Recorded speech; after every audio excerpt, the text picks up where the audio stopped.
So, syempre, 8 talaga dapat. Pero minsan hindi po siya ganun ka-posible. So, at least 5 to 6 meron. And, ano pa ba? Para po maalagaan yung health ko, healthy relationship.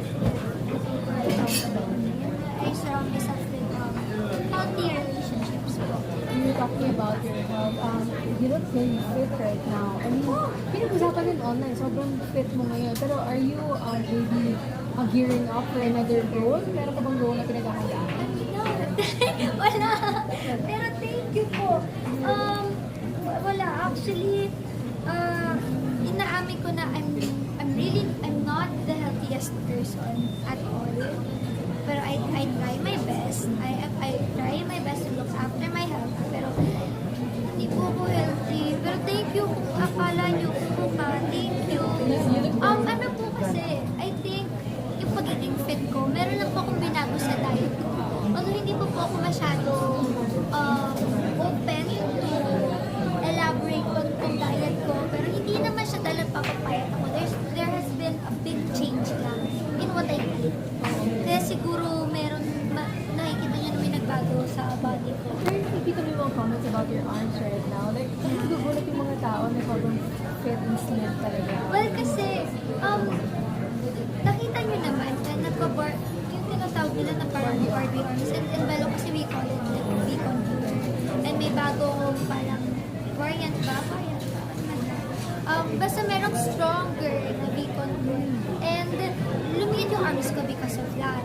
Pero yung sinasabi nila na parang OA or something is also because I lost almost like 20 pounds. Like, it's a lot.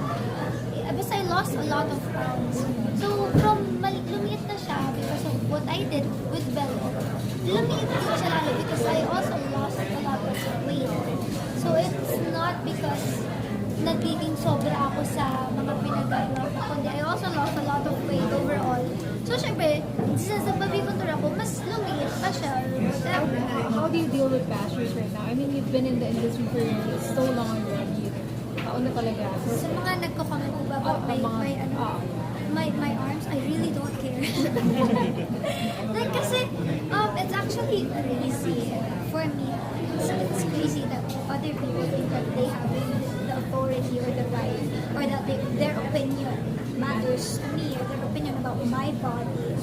Para kailangan ko siya, ay, sabi ni user ng ganyan-ganyan, everything that I do for my body is for me. Kasi pagkagising ko, nakikita ko sa salamin sarili ko, hindi naman si user na yung diba? Aware ako sa sinasabi nila, pero hindi ko siya pinapapasok sa akin kasi ginagawa ko kung ano yung papasaya sa akin, and I'm really happy with my body right now. And gets ko mga sinasabi nila na medyo proportionate and whatever. Nababasa mo yun? Well, kasi I can't control it. God blessed me with blessings. And you know, I lost weight na nga. Kasi parang, aminin ko na parang, I have a large chest. It's not a large chest. Pero like, self-fit ko kasi I'm a bit small. I'm 4'11", so gets me sinasabi siya. Pero wala akong magagawa. Kasi I just have to work. Confidence sa akin. And I'm really happy. So alam nga naman patanggap ko siya dahil lang sa comment sa akin ng mga tao. No. Natanggapin ko lang kung anong meron ako. And I'm really happy sa patanggap ko. Kung hindi okay para sa kanila, ang pinaka-importante naman, at the end of the day, kung paano ko tingnan yung sarili ko. And I'm really happy with myself. And you look very confident right now. And every time actually na kinakusap ka ng media, when we talk to you, you're very fierce when it comes to answering questions like this. What keeps you going? I mean, to answer questions bravely. Ewan ko po, feeling ko pagkatao ko na lang yun. Tinatry ko nga minsan kasi feeling ko yung ibang interviews nila lang po masyado akong king boy minsan. Ewan ko po, I think it's just me as a person and hindi ko lang kinoconsider kung sino. Wala akong pinagawa or like tinatry ko talaga mag-interviews. Ay, hindi ko lang pinatry kung ano pinatry. It's me. Segue na kami sa High Street because kamusta ngayon ang High Street? Any talk about it? Well, ayun po, mas pa-intense na talaga. Grabe.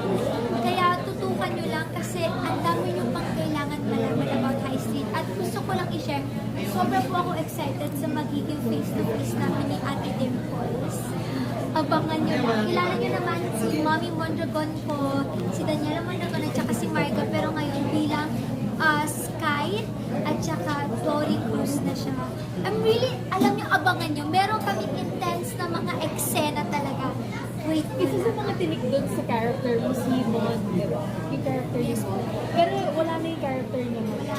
Patay na, Peggy Bang na po si Governor William Acosta. How do you feel about it? I mean, dami din nag-react na namatay na nga siya. And parang tinik siya sa character mo.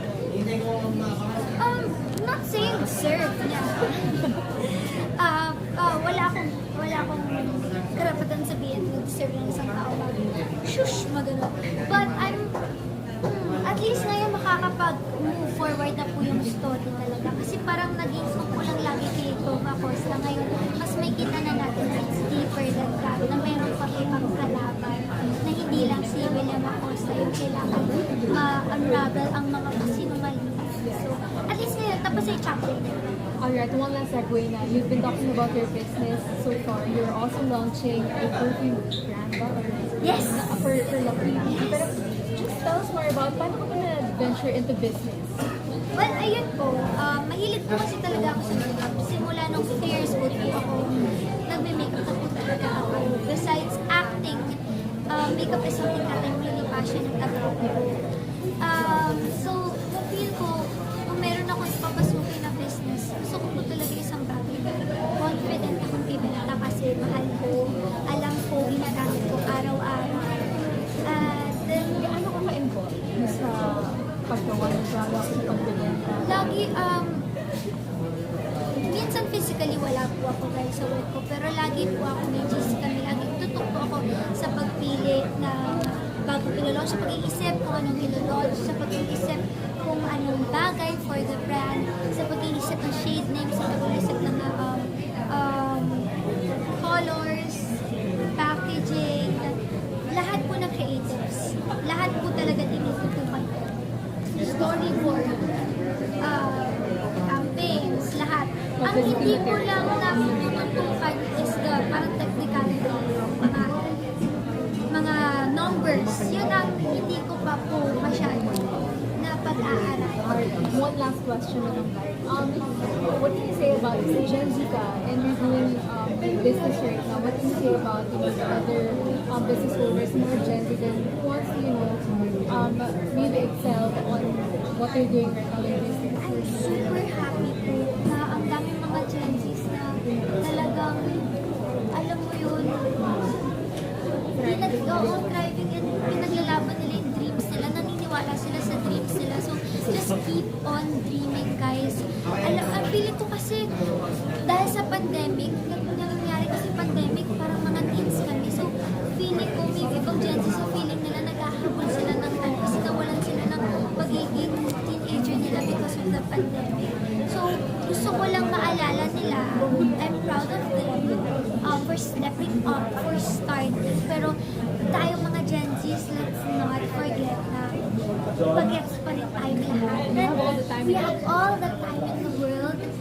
We have all the time to make mistakes pa. Alam mo, ito na talaga yung best time to learn and to explore. So yun, sana i-enjoy natin to. Most of the Gen Zs kasi are 20s pa, or early 20s. So enjoy natin to. Enjoy natin. Meron lang ako i-add sa mga body shaming kasi sobrang weird lang talaga. So nababasa na, nababasa ko siya. Minsan kasi bored ako. Sometimes talaga may moments kasi na preoccupied ako with life. It's pinanglilibang ko minsan ng mga bashers. As in, pinanglilibang ko nasasaktan. Kasi mas naiinis ako sa problem ko sa mismo life ko. Kasi hindi ba sila life, hindi part ng life ko yung bashers. Kasi I am a whole person. Iba yun, yung ina-attack nila is angry. That's not me. So, like, minsan pinanlilibang ko sila. So, yes, nababasa ko na. Ang weird lang na ginagamit nilang pang body shape ang katawan ng nanay. Parang, yun yung nababasa ko na. Grabe, parang nanay na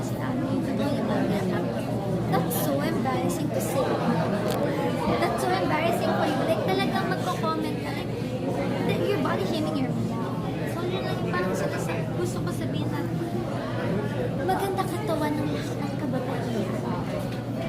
Hindi dapat ginagawa ng body shame ang katawan ng mom. Kasi doon tayo nagdahil. So hindi, for me, hindi yung babae. So parang ang weird. Hindi nyo dapat ginagawa nyo. Parang hindi nyo nire-respeto yung mga nanay nyo. And ano naman, nakita and kung ginagamit nilang pang body shame, parang katawan mo na parang mom mo. Parang, have you seen my mom? Have you guys seen my mom? My mom is in her 50s and she's fit and she's hot and she's sexy. Panoorin nyo na lang yung videos niya. See, this is the reason why we're telling you fierce ka talaga si Mama. Kasi totoo naman eh. Like, hello, sexy natin lahat.